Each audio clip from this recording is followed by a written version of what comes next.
Que vous soyez un travailleur indépendant qui tente de créer une petite entreprise ou un chef d'entreprise qui cherche à construire un produit qu'il pourra vendre, votre objectif est le même. Vous voulez une entreprise qui fonctionne sans problème sans vous. Lorsque votre entreprise fonctionne de manière autonome, elle devient un atout précieux. Vous avez le choix. Vous pouvez prendre des vacances, découvrir de nouveaux passe-temps ou simplement vous détendre. La liberté est une chose dont rêvent tous les propriétaires de petites entreprises, y compris moi-même. Alors que j'ai cherché des moyens d'obtenir ce type de liberté dans mon entreprise, j'ai trouvé ce livre, Build to Sell, Creating a Business That Can Thrive Without You. Construit pour vendre, créer une entreprise qui peut prospérer sans vous, de John Warrillow. John partage ses leçons à travers l'histoire d'un propriétaire de petite entreprise nommé Alex Stapleton. Je vais vous faire part des 11 des leçons qui m'ont le plus marqué. Voici Alex. Alex est propriétaire d'une entreprise appelée Stapleton Agency. Il propose de nombreux services de publicité et a beaucoup de clients.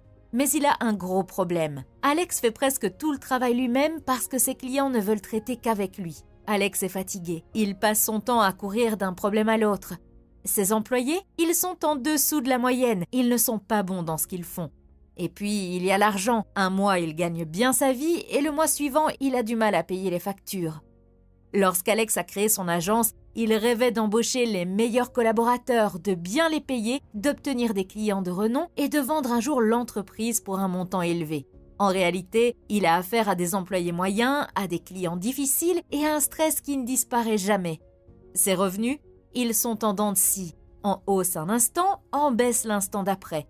Alex était frustré et fatigué de tout cela et a décidé de vendre son entreprise. Il s'est tourné vers Ted Gordon pour lui demander conseil. Ted est un ami de la famille et un entrepreneur en série qui a créé, développé et vendu 4 entreprises avec succès. Si quelqu'un pouvait l'aider, c'était bien Ted. Ils ont pris rendez-vous et Ted a demandé à Alex pourquoi il voulait vendre son entreprise.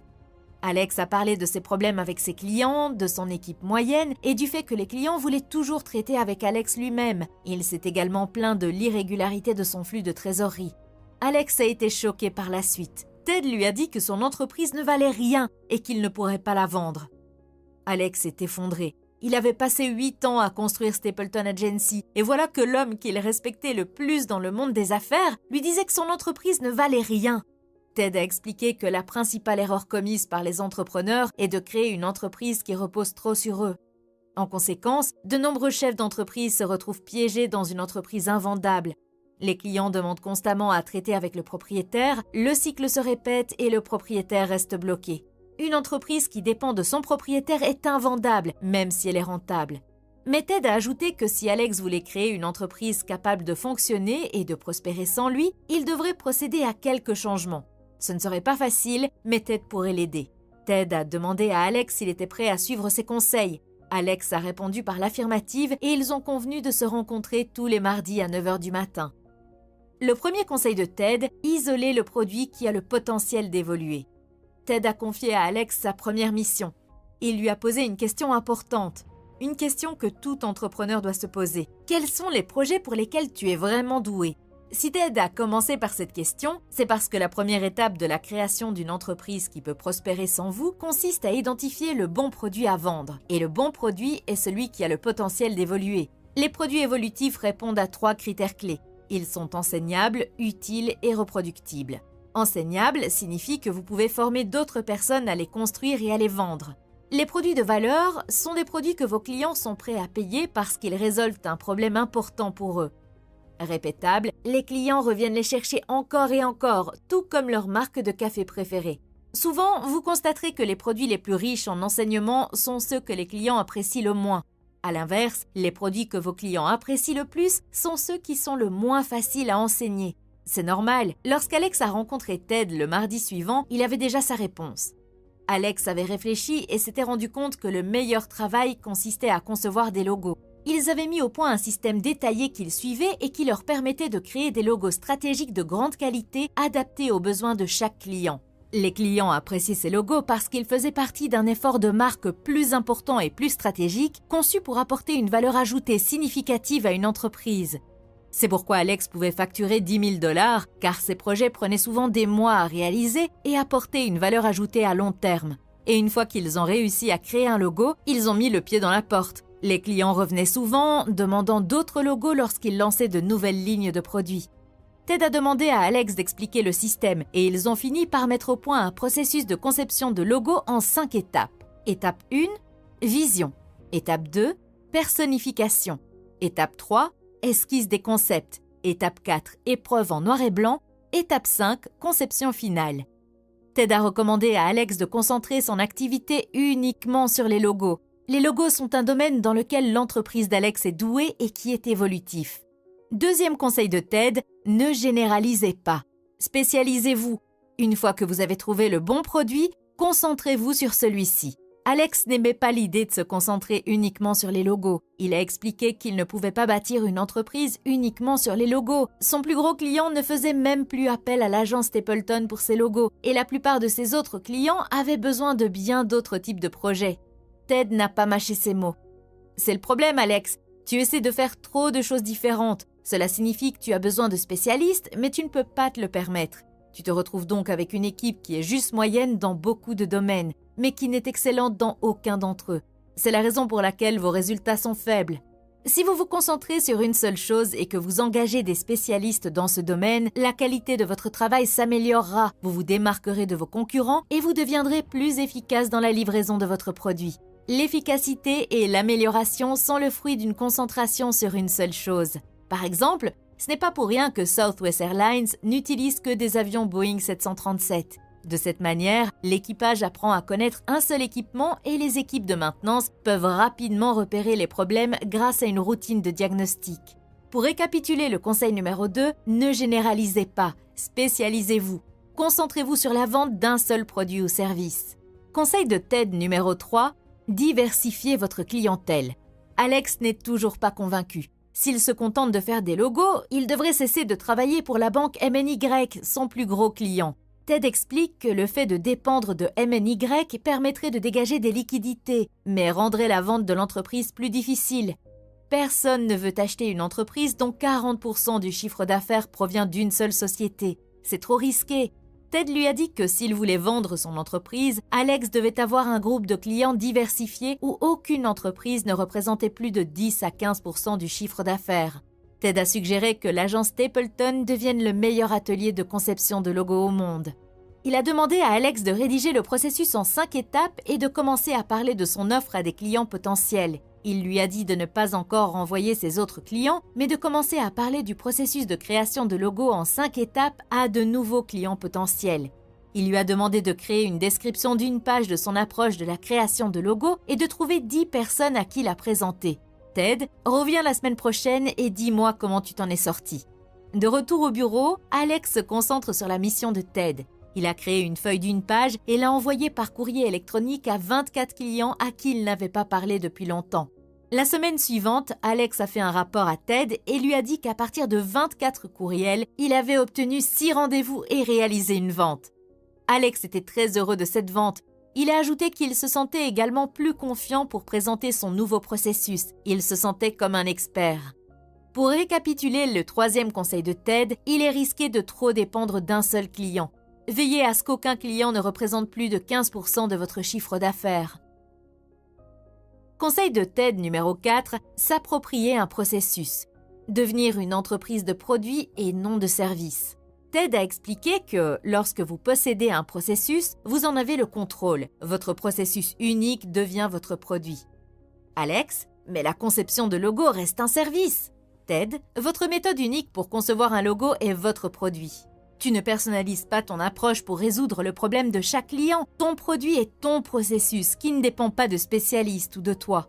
Une société de service est simplement un ensemble de personnes dotées d'une expertise spécifique qui offrent leurs services à l'entreprise. Les bonnes sociétés de service ont des approches uniques et des personnes talentueuses.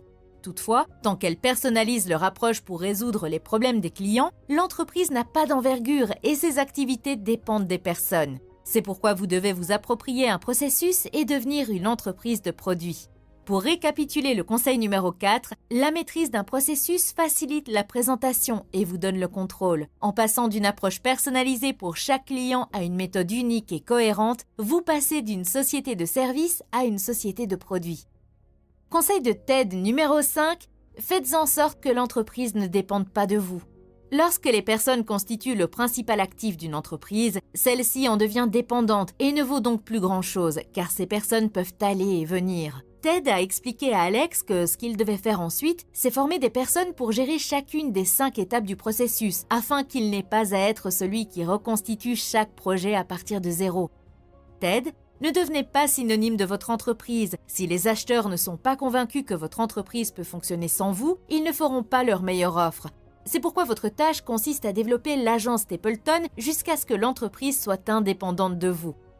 Pour récapituler le conseil numéro 5, ne devenez pas synonyme de votre entreprise. Faites en sorte qu'elle soit indépendante de vous. Conseil de TED numéro 6, facturez d'avance. Alex était inquiet. Il attendait un gros chèque de son plus gros client, MNY, et celui-ci était en retard. Il avait besoin d'argent pour payer le loyer et les salaires dans quelques semaines. Les inquiétudes d'Alex semblaient être de la musique aux oreilles de TED. TED, Alex, c'est une raison de plus pour considérer votre processus de création de logo en 5 étapes comme un produit. Lorsque vous avez un produit, les gens s'attendent à le payer à l'avance. Lorsque vous allez au magasin pour acheter une orange, ne devez-vous pas la payer avant de la manger ? Nous avons l'habitude de payer les produits à l'avance et les services après coup. La dernière fois que vous avez fait nettoyer vos vitres, le service a d'abord été effectué, puis vous avez payé votre facture, n'est-ce pas ? Les produits sont payés avant d'être utilisés. TED a dit à Alex que maintenant qu'il offrait un produit plutôt qu'un service, il devait commencer à le facturer d'emblée. Lorsque quelqu'un achète une entreprise, il regarde le montant du capital qu'il doit immobiliser pour acheter l'entreprise. Si votre entreprise génère des liquidités, ils seront prêts à payer plus cher parce qu'ils n'auront pas à investir davantage de leur propre argent pour faire fonctionner l'entreprise.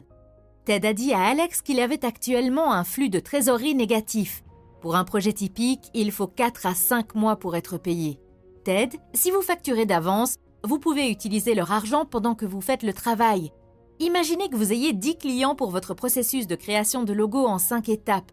Vous disposez maintenant de 100 000 $ de l'argent de vos clients pour financer votre entreprise. Alex s'est rendu compte que plus ils vendaient de logos, plus ils accumulaient de liquidités. Ils n'auraient jamais besoin d'un prêt. TED et un acheteur potentiel considérera votre entreprise comme un générateur de liquidités plutôt que comme un gouffre à liquidités. TED a ensuite donné ses instructions pour la semaine. Il a dit à Alex de continuer à présenter son processus de création de logo en 5 étapes. Cette fois, il lui a dit d'inclure le prix sur la feuille de vente avec les mots « facturé à la signature de la lettre d'accord ». Lorsqu'il s'agit de votre produit, c'est à vous de décider comment et quand vous serez payé. Pour récapituler le conseil numéro 6, évitez le manque de liquidité. Une fois que vous avez normalisé votre service, facturez-le d'avance pour créer un cycle de trésorerie positif. Conseil de TED numéro 7, ne pas avoir peur de dire non à d'autres projets. La fois suivante, Alex a rencontré TED qui lui indiquait qu'il avait eu 8 réunions avec des prospects et que Spring Lake Homes avait accepté un logo pour son nouveau projet. Alex a ajouté qu'un ancien client avait également demandé une proposition pour une campagne publicitaire. Alex est tenté d'accepter la campagne publicitaire, mais TED s'y oppose fermement. TED, Alex, si tu veux t'engager à créer une entreprise qui peut fonctionner sans toi et qui peut être vendue, tu dois cesser d'accepter d'autres projets, même si tu as besoin d'argent. Les clients ne sauront jamais que vous êtes sérieux dans votre processus de création de logo en 5 étapes tant que vous n'aurez pas dit non à d'autres projets. Si vous voulez être le meilleur atelier de création de logos au monde, vous ne pouvez pas vous faufiler dans quelques campagnes publicitaires. C'est la raison pour laquelle les chirurgiens cardiaques ne posent pas de cheville cassée. TED a expliqué que si Alex refusait d'autres projets pour se consacrer à la promotion de son processus de création de logos en 5 étapes, il deviendrait instantanément plus recommandable. Lorsque vous offrez un service général comme la publicité ou le marketing, les gens auront du mal à décrire en quoi vous êtes spécial parce que vous serez comme tout le monde. En revanche, si vous êtes le meilleur créateur de logos au monde, vous serez mémorable et référençable. TED lui a assuré que pour chaque projet publicitaire qu'il refuserait, il gagnerait un projet de logo. Pour récapituler le conseil numéro 7, n'ayez pas peur de dire non à d'autres projets, même s'ils sont très rentables. Prouvez-vous que vous êtes sérieux en matière de spécialisation en refusant des travaux qui ne relèvent pas de votre domaine d'expertise. Plus vous direz non à des gens, plus vous serez orienté vers ceux qui ont vraiment besoin de votre produit ou votre service. Conseil de TED numéro 8, 2 représentants commerciaux valent mieux qu'un seul. Ted a expliqué que si Alex voulait montrer qu'il avait construit une entreprise de valeur, il devait montrer qu'il n'était pas le seul à pouvoir vendre des logos. Ted a dit à Alex qu'il devait embaucher 2 commerciaux pour commencer. Il a expliqué que les vendeurs sont compétitifs et qu'ils se concurrencent entre eux. Cela signifiait plus d'argent pour eux et pour Alex. De plus, 2 représentants commerciaux indiqueraient que vous avez un modèle d'entreprise évolutif et non pas un seul bon représentant commercial.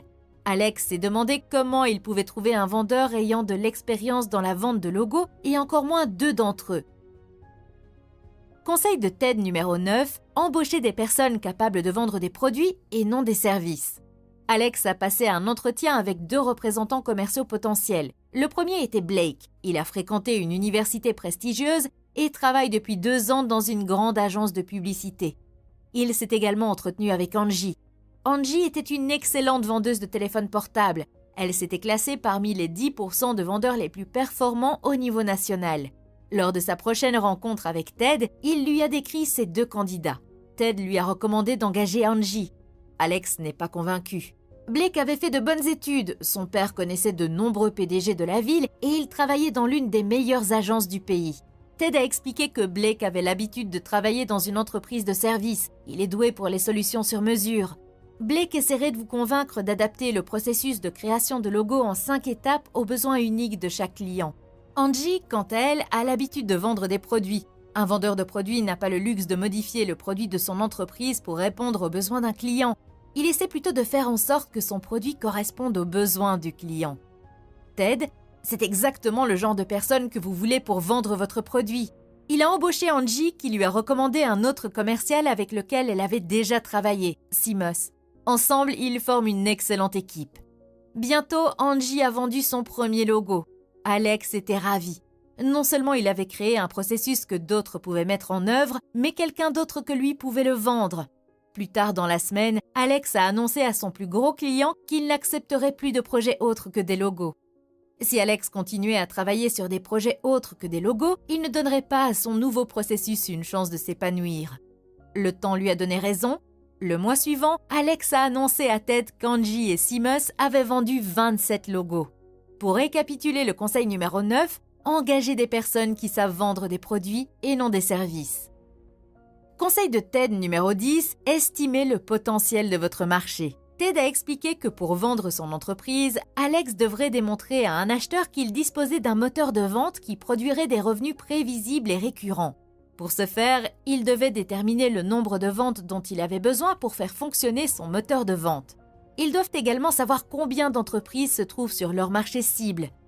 Ted a fait quelques recherches en ligne et a découvert qu'il y avait 210 000 entreprises dans un rayon de 100 miles. Il a estimé qu'environ 58 000 d'entre elles gagnaient suffisamment d'argent pour s'offrir les 10 000 $ de logo d'Alex.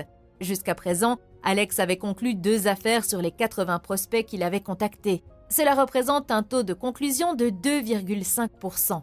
Avec un taux de conclusion de 2,5% et un marché potentiel de 58 000 personnes, il pourrait vendre 1450 logos. Et supposant qu'il y ait un logo par entreprise, ce qui est prudent étant donné que la plupart des entreprises créent régulièrement des logos pour de nouvelles divisions et de nouveaux produits. Ted, à 10 000 $ par logo, cela représente un potentiel de marché de 14,5 millions de dollars pour la ville. Et nous ne comptons même pas l'ampleur que vous pourriez prendre si vous ouvriez des bureaux dans d'autres villes. Alex sourit. Ted a expliqué que les acheteurs potentiels voudraient voir le modèle de son moteur de vente, y compris le nombre d'opportunités qu'il y avait et son taux de conclusion historique. Ted était sûr qu'ils adoreraient ces chiffres.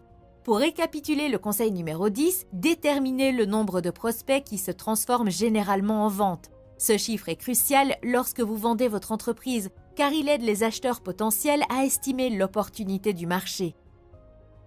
Conseil de TED numéro 11, utilisez un langage orienté produit. Lors de la réunion suivante, Alex a indiqué que les choses allaient plutôt bien. Un ancien client Natural Foods est revenu pour un logo pour sa ligne de lait chocolaté biologique. Ted, il y a une chose à laquelle je voudrais que tu réfléchisses. J'ai remarqué que tu as utilisé le mot client pour décrire Natural Foods. Je voudrais que tu remplaces le mot client par le mot acheteur lorsque tu parles des entreprises qui achètent le processus de ton logo. Alex, en quoi est-ce important? Ted explique que les entreprises de services appellent leurs clients des clients et que les entreprises de produits les appellent des acheteurs. L'utilisation de mots tels que client, acheteur indique que l'agence Stapleton est une entreprise de service plutôt qu'une entreprise de produits avec un processus standard et reproductible. Une entreprise de produits a plus de valeur et est plus facile à vendre. Les acheteurs savent que des processus sont en place et que l'entreprise peut fonctionner sans vous. Cela vous rapportera plus d'argent lorsque vous la vendrez. Ted a également recommandé à Alex de cesser d'appeler l'agence Stapleton une entreprise et de la désigner plutôt comme une affaire. Ted a expliqué qu'il est important de faire comprendre à un acheteur que l'agence Stapleton est une véritable entreprise et pas seulement un ensemble de prestataires de services.